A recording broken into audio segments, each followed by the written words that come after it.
नमस्कार बच्चों, आज इस वीडियो में पार्ट 3 रासायनिक बलगतिकी जिसका नाम है, ये 2024 और 2025 का सत्र चल रहा है, उसी के अकॉर्डिंग हमारे सारी वीडियो पढ़ रही हैं। ठीक है, ये कोई पुरानी वीडियो नहीं है, रिकॉर्ड की गई, ये इसी साल की वीडियो तो जो कि 2024 29 तारीख महीना है जून का, ठीक है, तब रिकॉर्ड हो रही है। ओके, रासायनिक विज्ञान का लेसन है। लेसन का नाम एक बार फिर से मैं बोल देता हूँ, रासायनिक बलगतिकी। ठीक है, तो इसका पहला टॉपिक है, इसी को मैं बता देता हूँ, रासायनिक बलगतिकी ही पहला टॉपिक हमने बनाया है। रासायनिक बलगतिकी होता क्या है? रसायन विज्ञान की भाषा का जिसमें अभिक्रिया का वेग को प्रभावित करने वाले कारक तथा उनकी क्रिया विधि का अध्ययन किया जाता है, उसे रासायनिक बलगतिकी कहते हैं। अब इतना सिंपल मैंने लिख दिया है, आप लोग एक बार वीडियो पढ़ लीजिए, रोक दीजिए और फिर पढ़ लीजिए, यकीन मानिए आपको समझ में आएगा बच्चों। अगर आप पार्ट 1 और पार्ट 2 के वीडियो देखना चाहते हैं वन टॉपिक, तो आप मेरे चैनल के प्लेलिस्ट पर जाइए और वहाँ पर आपको मिल जाएंगे सारी की सारी क्लास 12th की बिलियन लेसन की, लेसन नंबर 2 जिसका नाम है वैद्युत रसायन, वो भी मिल जाएगा, और लेसन नंबर 3 की अलग से एक प्लेलिस्ट बन रही है। तो जितने भी टॉपिक्स हैं, हर एक टॉपिक को उसमें सही से समझाया गया है, आप वहाँ पर जाकर देख लीजिए। ठीक है, अगला टॉपिक है हमारा अभिक्रिया का वेग, ये इंपॉर्टेंट है। ठीक है, एकांक समय में अभिक्रिया के सांद्रण में परिवर्तन को अभिक्रिया का वेग कहते हैं। देखिए कितना सिंपल है, कितना सिंपल है। आप लोग एक बार पढ़िए और फिर बताइए।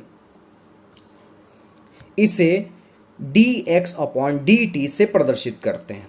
ठीक है, फार्मूला होता है औसत का वेग बराबर सांद्रण में परिवर्तन बटा उसमें लगा समय। ठीक है, अभिक्रिया के प्रकार को समझेंगे कि कितनी प्रकार की रासायनिक बलगतिकी में अभिक्रियाएं होंगी। तो इसमें प्रमुख जो हैं हमारी 4 अभिक्रियाएं होती हैं। नंबर 1 शून्य कोटि की अभिक्रिया, नंबर 2 प्रथम कोटि की अभिक्रिया, नंबर 3 द्वितीय कोटि की अभिक्रिया, नंबर 4 तृतीय कोटि की अभिक्रिया। एक बार फिर से, पहले आप पढ़ेंगे शून्य कोटि, फिर पढ़ेंगे प्रथम कोटि, फिर पढ़ेंगे द्वितीय कोटि, फिर पढ़ेंगे तृतीय कोटि। कोई बहुत ज़्यादा अंतर है नहीं, थोड़ा थोड़ा सा अंतर है, उसको आपको समझना है। ठीक है, तो शुरुआत करते हैं शून्य कोटि की अभिक्रिया से। ठीक है, तो शून्य कोटि की अभिक्रिया क्या कहती है? कहती है अभिक्रिया का वेग अभिकारक के सांद्रण के लिए शून्य घात के समानुपाती होती है। अभिक्रिया का जो भी वेग होगा वो अभिकारक के सांद्रण के शून्य घात के समानुपाती होगा। शून्य कोटि की अभिक्रिया कहते हैं उसे। ठीक है, यहाँ पे कुछ फार्मूला मैंने लिखा है, आप समझ लीजिए, क्योंकि अभिक्रिया वेग को हमने बताया था, अभिक्रिया वेग को किससे प्रदर्शित करते हैं? dx/dt। समानुपाती का सिंबल लगाइए और यहाँ पर अभिकारक मतलब a-1 करिए, और शून्य कोटि है तो इसलिए शून्य लगा दीजिए। ठीक है, अब अगली वाली प्रथम कोटि में क्या होगा? कुछ भी चेंज नहीं होगा, बस आपको थोड़ा चेंज करना पड़ेगा। प्रथम कोटि की अभिक्रिया में बच्चों अभिक्रिया का वेग सेम है, ये पीछे भी लिखा था। अभिकारक के सांद्रण के लिए ये भी सेम लिखा था, बस यहाँ पर प्रथम कर दो, प्रथम घात के समानुपाती होता है। अब यहाँ पर भी प्रथम कोटि की अभिक्रिया कर दो। ठीक है, और सेम फार्मूला रहेगा, बस घात क्या कर दो? 1 कर दो, क्योंकि प्रथम कोटि है इसलिए। ठीक है, द्वितीय कोटि में भी सेम करना है। आप देखिए, यहाँ पर द्वितीय कर दीजिए, यहाँ पर द्वितीय कर दीजिए, और यहाँ पर घात 2 कर दीजिए। मैं एक बार पढ़ के आपको सुना दूँ जिससे कि आपको याद हो जाए। अभिक्रिया का वेग जो है अभिकारक के सांद्रण के लिए द्वितीय घात के समानुपाती होता है, उसे हम द्वितीय कोटि की अभिक्रिया कहते हैं। फार्मूला ये रहा। तृतीय कोटि भी आप लोग कमेंट करके बताइए क्या होता है, फिर हम आपको बताते हैं। चलिए हमें बताते हैं, क्योंकि हमें पता है इतने सब्सक्राइबर नहीं है मेरे क्लास 12th के। तो अगर आप तक ये वीडियो जा रही है तो आप लोग बताइए कमेंट करके कि कैसी वीडियो लग रही है, और आपको किस एनर्जी से वीडियो चाहिए आप लोग बताइए, तो हम उसको बनाने की कोशिश करें। ठीक है, तो तृतीय कोटि की अभिक्रिया का मतलब अभिक्रिया का वेग अभिकारक के सांद्रण के लिए तृतीय घात के समानुपाती होता है, उसे हम तृतीय कोटि की अभिक्रिया कहते हैं। जैसे कि आपने पीछे 3 पढ़ी थी, बिल्कुल सेम। बस आपको क्या करना है? dx/dt समानुपाती a-1 की घात बस क्या कर दो? तृतीय कर दो, क्योंकि आप तृतीय कोटि में है। ये सारे के सारे इस्तेमाल करूंगा मैं अभी इसके निगमन में। ठीक है, तो आपको निगमन की भी वीडियो बहुत जल्दी प्राप्त होने वाली है। अगर आप ये नोट्स प्राप्त करना चाहते हैं जो कि हैंड रिटन है, तो आप मेरे व्हाट्सएप चैनल को ज्वाइन कर सकते हैं, जो कि आपको मेरे चैनल के अबाउट सेक्शन में मिलेगा। व्हाट्सएप चैनल का लिंक पे जाइए और वहाँ पर ज्वाइन करिए, तो मैं आपको जिस लेसन के आपको चाहिए, जिस टॉपिक के चाहिए, तो वहाँ पर मैं PDF प्रोवाइड करा दूँगा। बहुत जल्द मिलते हैं अगली वीडियो में। धन्यवाद। तो अभिक्रिया की कोटि क्या होती है, आप ध्यान से सभी लोग देखिए।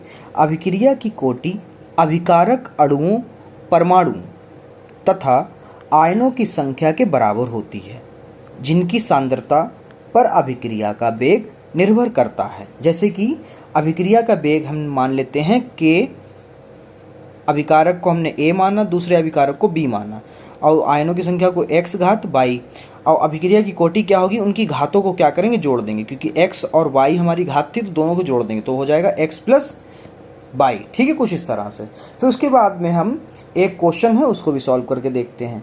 इसमें है एक अभिक्रिया, मान लेते हैं A प्लस B है। ठीक है, ये हमारा अभिकारक है A प्लस B। ठीक है, उत्पाद के लिए वेग नियम R बराबर K A की घात 1/2 गुणा B, मतलब दूसरा अभिकारक, उसकी घात 2 से दिया है। अभिक्रिया की कोटि क्या होगी, ये क्वेश्चन है। ठीक है, तो हम फार्मूला तो दे ही रखा है इसमें। अब आपको क्या करना है, घातों को जोड़ देना है। क्या करना है बच्चों, घातों को जोड़ देना है। जैसे इसमें बताया था मैंने x प्लस y कर दीजिए, सेम यहाँ पे वही करेंगे। इसकी घात क्या है, A वाले अभिकारक की 1/2, दूसरे वाले अभिकारक की क्या घात है, 2।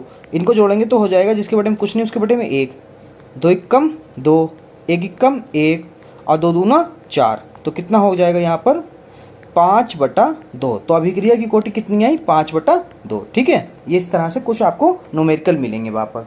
आगे है आणविकता। आणविकता आपको अगले वीडियो में मिल जाएगा। आणविकता पढ़ेंगे। आणविकता क्या होती है, किसी रासायनिक अभिक्रिया में भाग लेने अणु या परमाणुओं की न्यूनतम संख्या को हम आणविकता कहते हैं। आणविकता तथा कोटि में अंतर क्या है, मैंने पीछे कोटि आपको पढ़ाया, पिछली वीडियो में आपको मिल जाएगा। इसमें हम आणविकता तथा कोटि में अंतर बताते हैं। ठीक है बच्चों, 3 अंतर मैंने दे रखे हैं, क्योंकि अधिकतर अंतर 2 पूछता, तो एक हम ज़्यादा बता देते हैं। ठीक है बच्चों, इसमें जो है पहला आणविकता, ये वाला कौन से आणविकता के हैं, ये वाले कौन से कोटि के हैं अंतर। ठीक है, आणविकता में पहला है यह सदैव पूर्ण होती है, ये हमेशा पूर्ण होगी। ठीक है, कि पूर्ण का मतलब बटे अटे में नहीं होगी। ठीक है, और कोटि में क्या है, यह पूर्णांक तथा भिन्न दोनों में हो सकती है। मतलब आणविकता का जो मान है वो हमेशा पूर्ण संख्या आएगी, और कोटि का मान जो है वो पूर्ण भी आ सकता है, या फिर बटे या फिर दशमलव में भी प्राप्त हो सकता है। ठीक है, फिर आणविकता का दूसरा वाला जो पॉइंट है वो है इसका मान शून्य नहीं हो सकता। सीधी बात, शून्य मान आंसर आएगा ही नहीं। कोटि में क्या है, इसका मान शून्य हो सकता है। ठीक है, फिर आणविकता का तीसरा पॉइंट है आणविकता उसके क्रिया विधि द्वारा ज्ञात किया जाता है। आणविकता की जो मान है वो हम क्रिया विधि द्वारा ज्ञात करते हैं। कोटि में क्या होता है बच्चों, इसका मान कोटि प्रयोग द्वारा ज्ञात किया जाता है। मुझे उम्मीद है आपको ये वीडियो पसंद आ रही है। अगर आप मेरे पाठ 1 रासायन विज्ञान कक्षा 12 की वीडियो देखना चाहते हैं तो आप मेरे प्ले लिस्ट में जा सकते हैं। वहाँ पर कक्षा 12 रासायन विज्ञान के पाठ नंबर 1, जिसका नाम है बिलियन, 2024 और 2025 के सत्र के हिसाब से सिलेबस आपको सारा मिल जाएगा। पार्ट नंबर 2 का वीडियो बन रही है विद्युत रसायन। ठीक है, उसकी ये वीडियो है हमारी आणविकता तथा कोटि में अंतर। आप दूसरे लेसन की भी प्ले लिस्ट में जा सकते हैं। अब वहाँ पर अपने जो टॉपिक समझ में नहीं आ रहे हैं वो आपने सेलेक्ट कर सकते हैं और वीडियो को बाद में देख सकते हैं। वीडियो पसंद आए तो लाइक करिए, हमारे चैनल को जरूर सब्सक्राइब करिए, क्योंकि इससे मोटिवेट हम लोग बहुत होते हैं और फुल एनर्जी से वीडियो बना सकते हैं। ठीक है, तो मिलते हैं अगली वीडियो में। रासायनिक अभिक्रिया क्या है, ये आपने कक्षा 10 में ही पढ़ा होगा। तो इसकी देखते हैं कैसे हैं। वह क्रिया जिसके द्वारा अभिकारक उत्पाद में बदल जाता है उसे रासायनिक अभिक्रिया कहते हैं। कहने का मतलब, अभिकारक 2 लिए हैं और उसकी रिएक्शन कराने पर वो उत्पाद में हो जाए, यानी A प्लस B का AB हो जाए। ठीक है, जैसे कि हम हाइड्रोजन को लेते हैं प्लस ऑक्सीजन को लेते हैं और हम जब रिएक्शन कराते तो हो जाता है H2O। ठीक है, कुछ इस तरह से। ओके, अब है वेग के आधार पर रासायनिक अभिक्रिया के प्रकार। वेग के आधार पर रासायनिक अभिक्रिया के 3 प्रकार होते हैं। वो 3 प्रकार कौन से बच्चों, वो भी जान लीजिए। तीव्र अभिक्रिया, अति मंद अभिक्रिया, तीसरा हमारा मंद अभिक्रिया। यहाँ पर है हमारा पहला हेडिंग तीव्र अभिक्रिया। तीव्र अभिक्रिया किसे कहते हैं? वे अभिक्रियाएं जो तुरंत संपन्न हो जाती हैं उसे तीव्र अभिक्रिया कहते हैं। आपने खुद ही नाम से ही क्लियर हो रहा है, तीव्र क्रिया जो तुरंत हो जाए, जैसे आयन द्वारा क्रिया होती है, ठीक है। फिर दूसरा है हमारा अति मंद अभिक्रिया। वे अभिक्रियाएं जिनको होने में महीनों या फिर वर्षों लगते हैं उसे अति मंद अभिक्रिया कहते हैं। यहाँ पे नाम से ही क्लियर हो, अति मंद, बहुत बहुत बहुत धीरे होने वाली क्रिया को अति मंद अभिक्रिया कहते हैं। और इसमें समय महीनों भी लग सकते हैं या फिर कई साल भी लग सकते हैं। जैसे कि उत्प्रेरक की अनुपस्थिति में हाइड्रोजन तथा ऑक्सीजन के सहयोग से H2O यानी जल का निर्माण होता है। किसकी अनुपस्थिति में? उत्प्रेरक की अनुपस्थिति में। जब प्रेजेंट नहीं होगा उत्प्रेरक तब ये इसमें सालों लग जाएंगे, ठीक है। महीनों भी लग सकते हैं या फिर साल भी लग सकते हैं, ठीक है। फिर तीसरा पॉइंट है हमारा मंद अभिक्रिया। वे अभिक्रिया जिनको पूर्ण होने में तीव्र अभिक्रिया से कम, किससे? तीव्र अभिक्रिया से कम, ठीक है, तथा अति मंद अभिक्रिया से अधिक समय लगता है। किसमें? ये दो चीजें आप ध्यान रखिए, तीव्र अभिक्रिया से कम, अति मंद अभिक्रिया से अधिक। वो कौन सी अभिक्रिया कहलाएगी? मंद अभिक्रिया। जैसे कि हाइड्रोजन और आयोडीन लेते हैं तो 2 हाइड्रो आयोडीन बनता है, ठीक है। अब है हमारा आणविकता के आधार पर अभिक्रिया के प्रकार। पहला एकाणुक अभिक्रिया, दूसरा द्विअणुक अभिक्रिया, तीसरा त्रिअणुक अभिक्रिया। तो पढ़ते हैं पहले हम एकाणुक अभिक्रिया को। एकाणुक अभिक्रिया क्या होती है? यदि किसी रासायनिक अभिक्रिया में केवल एक ही अभिकारक अणु भाग लेते हैं उसे एक अणुक अभिक्रिया कहते हैं। जैसे कि आप जानते हैं इधर वाला क्या होता है? अभिकारक होता है, इधर वाला क्या होता है? उत्पाद होता है। जब हमारा कोई एक अभिकारक होगा तो उसे क्या कहेंगे? एक अणुक अभिक्रिया कहेंगे, ठीक है। ये आप एग्जाम्पल में इसको लिख सकते हैं। फिर है द्विअणुक अभिक्रिया। क्या है? द्विअणुक अभिक्रिया। इसमें क्या है? यदि किसी रासायनिक अभिक्रिया में केवल 2 ही अभिकारक अणु भाग लेते हैं उसे द्विअणुक अभिक्रिया कहते हैं। जैसे कि हमारे रासायनिक अभिक्रिया में हाइड्रोजन और आयोडीन है, ठीक है। तो इसको तोड़ेंगे तब हमारा बन जाएगा, हाइड्रोजन अलग हो जाएगा और आयोडीन अलग हो जाएगा, ठीक है। फिर उसके बाद में है त्रिअणुक अभिक्रिया। त्रिअणुक अभिक्रिया, यदि किसी रासायनिक अभिक्रिया में केवल 3 अभिकारक अणु भाग लेते हैं उसे त्रिअणुक अभिक्रिया कहते हैं। एग्जाम्पल ये रहा। आप मेरे ख्याल से आपको ये सारे समझ में आ रहे हैं। अगर आप मेरे प्लेलिस्ट पर जाएंगे तो आपको प्रत्येक लेसन की प्लेलिस्ट बनी मिलेगी रसायन विज्ञान कक्षा 12 की। अगर वीडियो पसंद आए या किसी भी टॉपिक में आपको समझने में परेशानी हो रही, आप मेरे व्हाट्सअप कर सकते हैं। व्हाट्सअप चैनल आपको मेरे चैनल के अबाउट सेक्शन में मिल जाएगा, उसको ज्वाइन करिए और सारे PDF भी आपको बिल्कुल फ्री मिल जाएंगे, फ्री ऑफ कॉस्ट, बिल्कुल फ्री हैं, ठीक है बच्चों। शून्य कोटि की अभिक्रिया की सहायता से वेग स्थिरांक के सूत्र का निगमन, ये बहुत इंपॉर्टेंट है आपका। एक इसके ऊपर आएगा, शून्य कोटि के ऊपर कहेगा कि वेग स्थिरांक के सूत्र का निगमन करिए, और आपका दूसरा कहेगा प्रथम कोटि की अभिक्रिया से सहायता से वेग स्थिरांक के सूत्र का निगमन कीजिए। तो पहले हम आपको समझा देते हैं इसमें कि शून्य कोटि की सहायता से, ठीक है, किसका निगमन करना है? वेग स्थिरांक का, ठीक है बच्चों। ये बहुत इंपॉर्टेंट है, इस बार आने के चांसेस ज़्यादा हैं। तो इसमें क्या करते हैं, पहले तो हम शून्य कोटि को लिख लेते हैं। शून्य कोटि क्या होता है? dx/dt समानुपाती a-x⁻0। उसके बाद में हम समानुपाती का निशान हटाएंगे, इक्वल का लगाएंगे, तो यहाँ पर हम ले लेते हैं स्थिरांक k। तो यहाँ पे k स्थिरांक लिया तो बराबर लग गया a-x⁻0। यहाँ पर लिख दीजिए, जहाँ k एक स्थिरांक है जो वेग स्थिरांक है, ठीक है बच्चों, ये चीज़ लिख दिया करो। उसके बाद में आपको पता है dx/dt बराबर k हो जाएगा, क्योंकि इंटू 1 यहाँ पे लिख दो। चूँकि किसी भी की भी पावर अगर 0 है तो उसका मान हमेशा 1 रहता है। ये आपको कक्षा 9 में पढ़ाया गया होगा गणित में, ठीक है। तो इसकी पावर अगर 0 है तो उसका मान क्या हो जाएगा 1, ठीक है। आगे हमारा आ जाएगा dx upon dt equal k1 जा k, ठीक है। अब जो dt अपॉन में है दूसरी साइड भेजते तो हो जाएगा मल्टीप्लाई में, क्योंकि इधर अपॉन में उधर जाएगा तो मल्टीप्लाई में हो जाएगा, ठीक है, यानी बटे से गुणे में चला जाएगा। फिर हम क्या करेंगे, फिर हम करेंगे दोनों पक्षों का समाकलन करने पर यहाँ पे लिखेंगे दोनों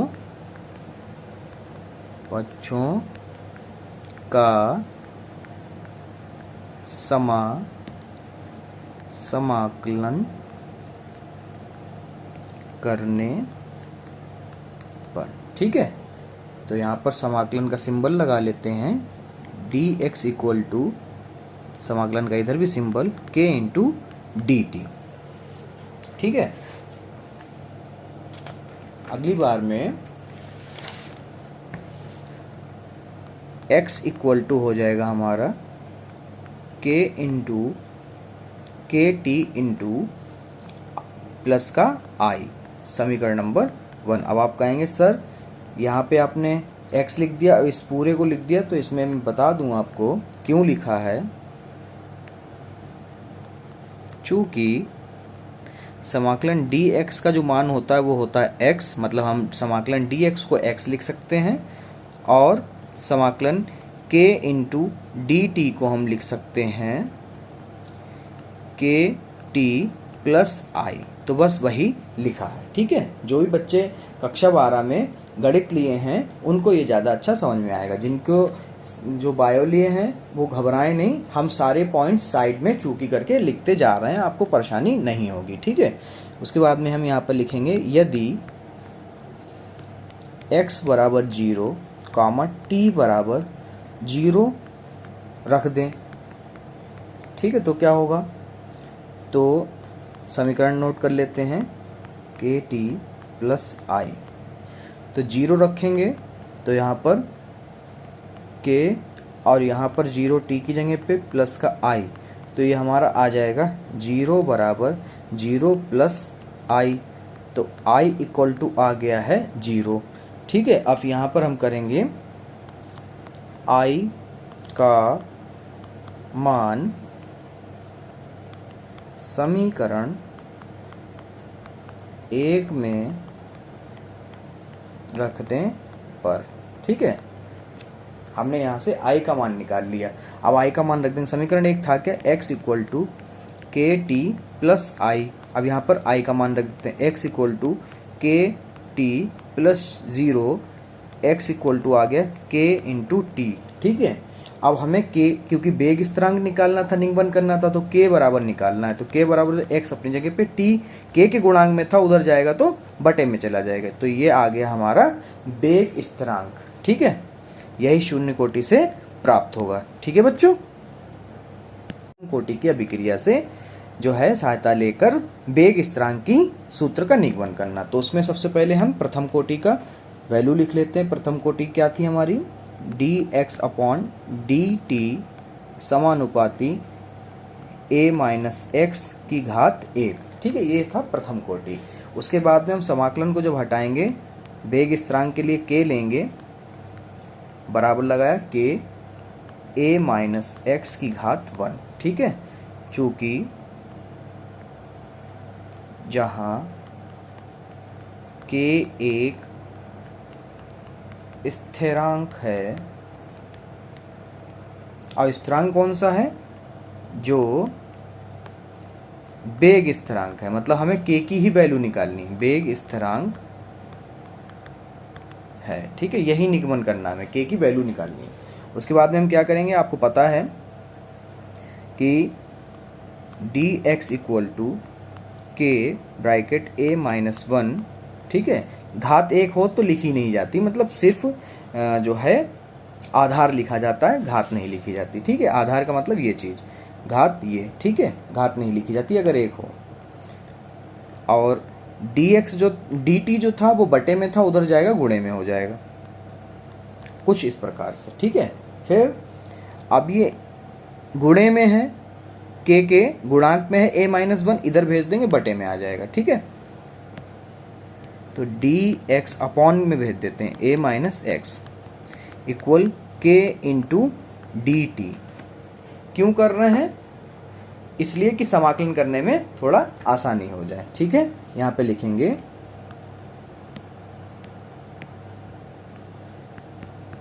दोनों पक्षों का समाकलन करने पर, ठीक है। तो यहाँ पर समाकलन का सिंबल लगाते हैं और दोनों पक्ष हम लिख लेते हैं।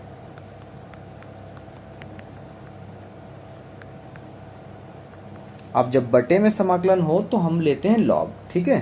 तो यहाँ पे लिखेंगे माइनस लॉग, बटे वाले लिखा जाता है। अभी नियम हम इधर चूकी करके लिख देंगे, ये पीछे ही हम बता चुके थे पिछली वीडियो में कि ये कैसे आता है। और यहाँ पर चूकी करके आप लिख दीजिए कि समाकलन dx अपॉन a-x की वैल्यू जो होती है वो होती है माइनस लॉग और जो भी हमारा बटे में हो, ठीक है, कुछ इस तरह से। और ठीक है, इसको मान लेते हैं समीकरण नंबर 1। आगे यदि x बराबर 0 और t बराबर 0 जो है समीकरण 1 में रख दें, समीकरण 1 में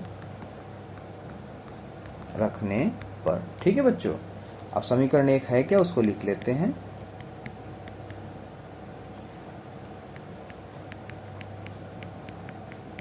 कुछ इस प्रकार से। अब हम के x की जगह पे 0 और t की जगह पे 0 पुट कर देते हैं, ठीक है।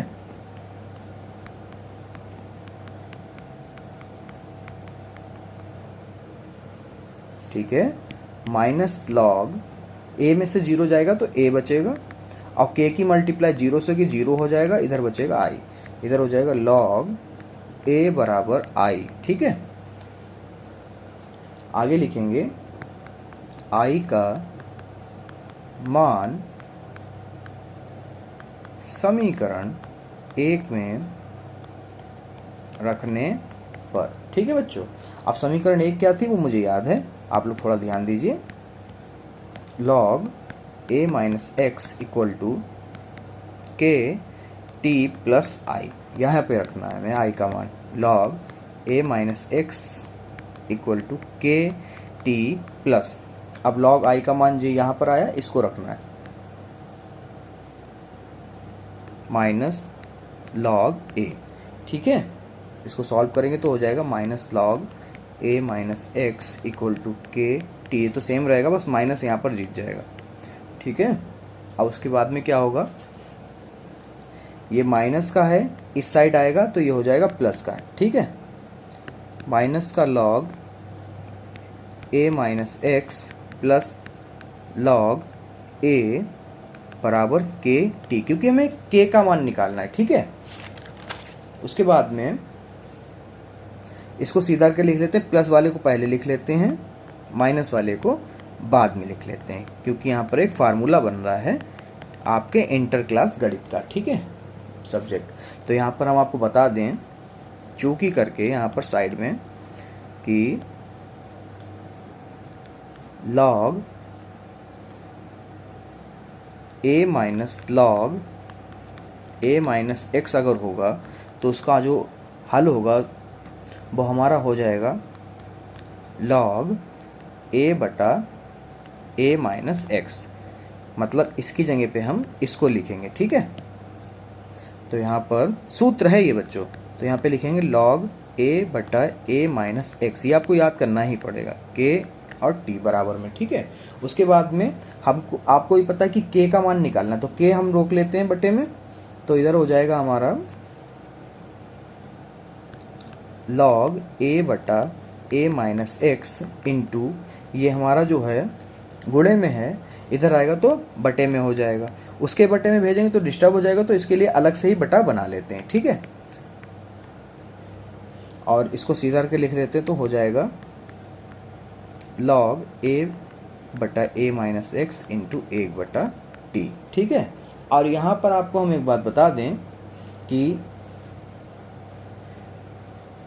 जो यहाँ पर 1 है उसकी वैल्यू,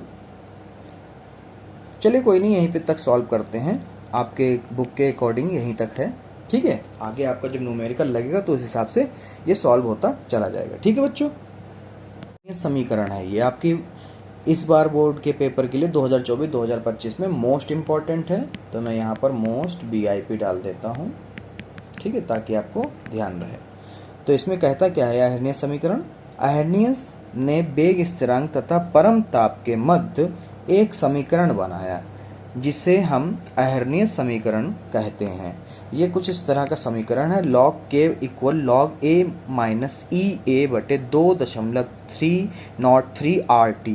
अब यहाँ पर ये वैल्यू क्या किस किस की क्या है ये आपको यहाँ पे लिखा, k बराबर जो है वेग स्थिरांक है, a बराबर जो है चर घातीय गुणांक है, EA का मतलब संकीर्ण ऊर्जा, R का मतलब गैस नियतांक और T का मतलब परम ताप, ठीक है।